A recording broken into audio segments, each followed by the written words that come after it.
Welcome to Conversations with the ERC5. Today with us, we have Chris Sullivan from the Starting Gate at GreatHorse. Help me in welcoming Chris.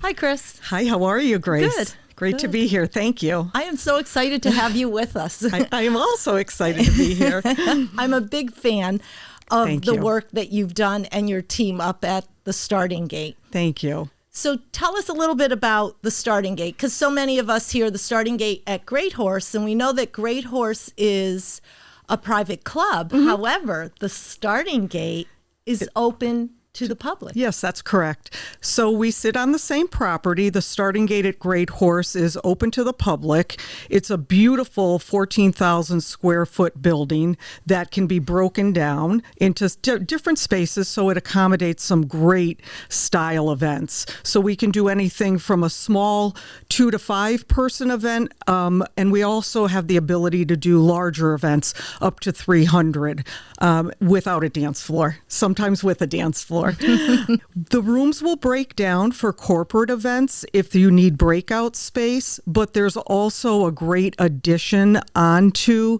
the building, which is the deck. The deck at one time, if you remember, was a 3-season deck, a 3-season deck with retractable roof, which was really beautiful, and retractable sides.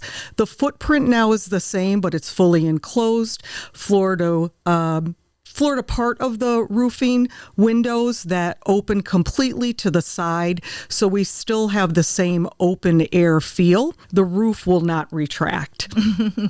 But it does give us a great opportunity at 3,000 square feet to host different events throughout the year. That space is also air conditioned and heated, which makes it really ultra useful.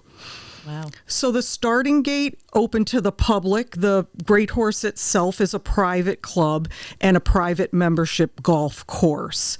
But the Starting Gate looks over the course. So, and the sun sets on the west side, which is on the side of the course. So that makes it a really beautiful and just really a fantastic spot to do any type of event. The views are spectacular. Yeah, I think the sunset has a lot to do with it. The sun setting really makes an event. We tend to try and time events based on the sunset. Really? And we also tend to do one event a day. So we're not having multiple groups in at the same time and overlapping. So that's a nice feel, and all the concentration can go right to the client.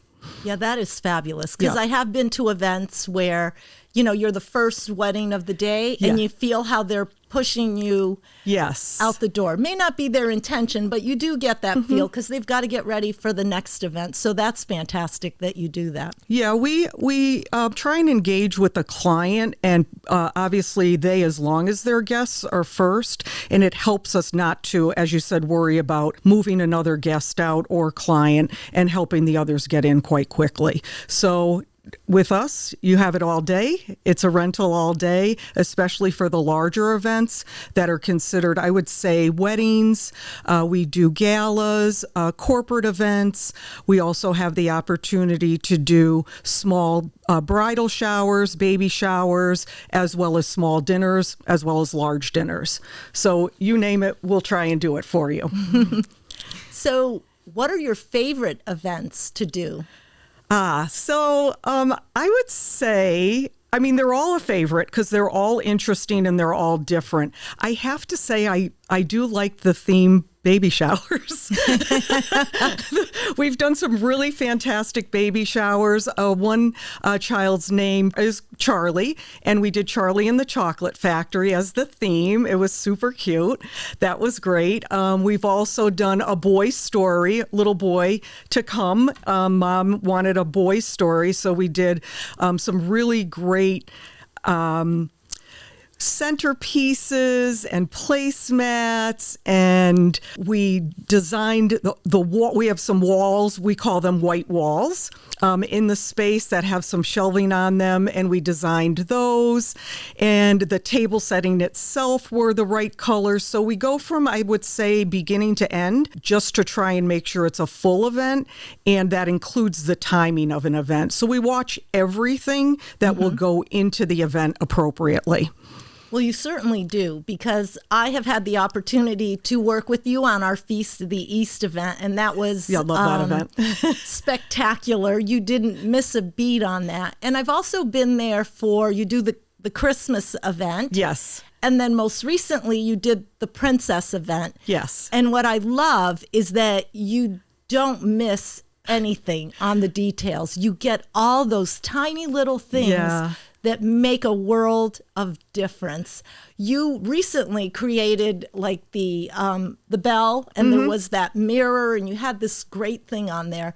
And what my 5-year-old granddaughter picked up on was, this is really Belle's mirror. And I said to her, well, why is it hers? And she goes, see the gem on it? Yes. And you picked up, it's all those tiny little things that make a difference. How do you and your team do that? Because there's a lot of creativity that goes into your events. You don't miss a beat on anything. Yeah, thank you so much. We try really hard. It's a really hard-working team. We have a nice creative director who's on the property, which is really helpful.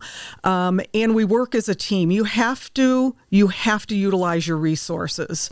In this type of business, you really do. The funny thing that we're still a little bit chuckling on that event is we had a stage and a castle built. We used the resources from inside the company, had seen something on an Instagram style poster video, and I was like, oh, I have to have that.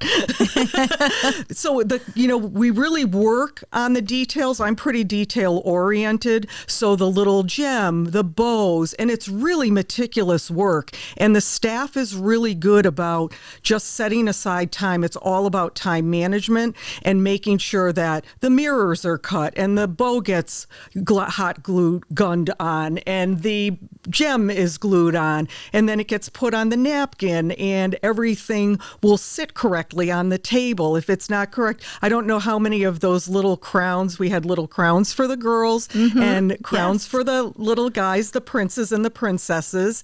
She had her own tiara. She was very excited. Exactly. Yes, and she's an official princess now, I believe. Yes. That is correct. And we made sure, it's funny because I'll go around and I wanted the little crown on the top of the napkin, just overlapping the napkin. And I must have moved, 20 of these little crowns just to make sure they were all in an individual spot that was equal to everyone else's table. So consistency, I think, is important on any event. Just making sure that not only the detail is done, but if that detail is there, it has to be consistent throughout the full event. And it certainly is. Thank you. And circling back to something you said, you're meeting with brides and with people who are planning baby showers, all sorts of events. Yeah. So there must be a lot of time where you're spending it with your guests and deciding on, so what direction am I going in, and how can I best guide them to the most spectacular event that will remain a fond memory forever. Right. And I think what's nice for me especially, I still am in love with the business. 40 years later, I don't want to date myself, but 40 years later, I'm still in love with the business. It shows. I'm enamored by the client.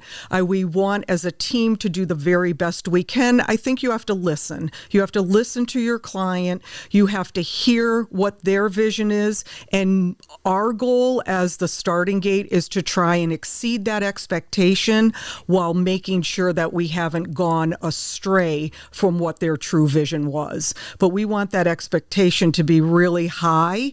We strive for perfection and we settle for excellence. I think you've hit perfection. We do a pretty good job most of the time, but we enjoy the drive to get there. And I think that's the hardest part. The event is never hard to run. That's the part that's easy. I think the hardest part is, as you said, making sure that the client is knowledgeable about what we understand, and we need to be knowledgeable about what their goal is. I like that you use the word enjoy. Because that's the feeling I get when I'm there at one of your events, is that you and your staff are enjoying this as much as I am. You're so attentive to everything that I might need, even before I realize that, hey, I want to do that. You guys are already there with that. Yeah, we hire on kindness. We train the technical skills, but I think someone who understands people who are kind to others is a real asset to the business. Events are a tie-in with hospitality. They're a tie-in with marketing. They're a tie-in with a number of other, photography, social media. And so I think that if you have somebody who is kind and giving, it's easier and it's more welcoming for the client and their guests. And that's what makes it a little bit different, I would say, at the Starting Gate. We have a very good team that likes each other also, which is nice. So they also they do really enjoy the events. And if they can put a hat on or if they can put a costume on, they're all for it. So they do like the theme events too, I think. I do think they do.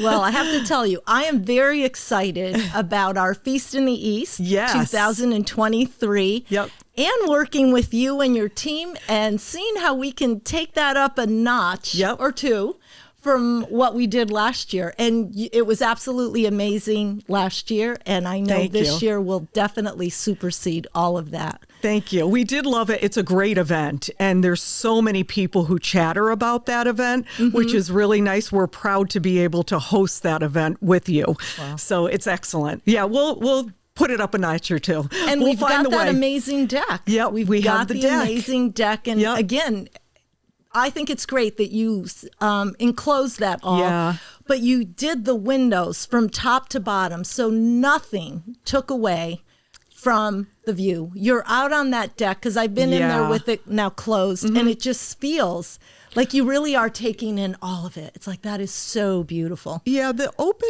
air feel, I think, is the beauty of that space. Also within the ballroom, the windows are quite large, so you don't feel trapped when you're doing an event. Sometimes I think there's, great ballrooms, but they're, 2 floors up, interior space, middle, and it's hard to move around for the guest. This property is ADA handicapped accessible. It's all flat, easy for vendors to get in and out, which is really nice, and also for guests to move around. We have a beautiful wedding garden that's also right on the property, and that allows us, we call it the wedding garden, but I apologize, it can be used for a number of other things. Photo ops, prom. We'll have to work on that. Yeah. We'll have to come up with a new use for the wedding garden. Yep. For the Feast in the East. So our guests are going to have to come to the Feast of the East on April 25th. Yep. Join us up there and see what surprises we have in store for them. We may just have to start at the wedding garden and we'll call it something different. There you go. So stay tuned and find out what we do. Chris, how can our members and guests that are watching get in touch with you? Our location is 128 Wilbraham Road in Hamden, Massachusetts. There's 2 large pillars and torches, which are a dead giveaway, I think. You can't miss that, which is the approach up to the property. It's a really beautiful approach also. And the Starting Gate is the larger building just past the clubhouse. And our website is www.thestartinggate.com. Wonderful. Thank you so much for joining us today. It's a pleasure chatting with you. Thank you. And I'll see you soon. Yes, you will. I'm looking forward to it. Thank you. And thank you to all of you for watching another podcast of the ERC5 Conversations. We look forward to our next podcast. If you'd like to check this one out and some of our others, please visit our website at erc5.com.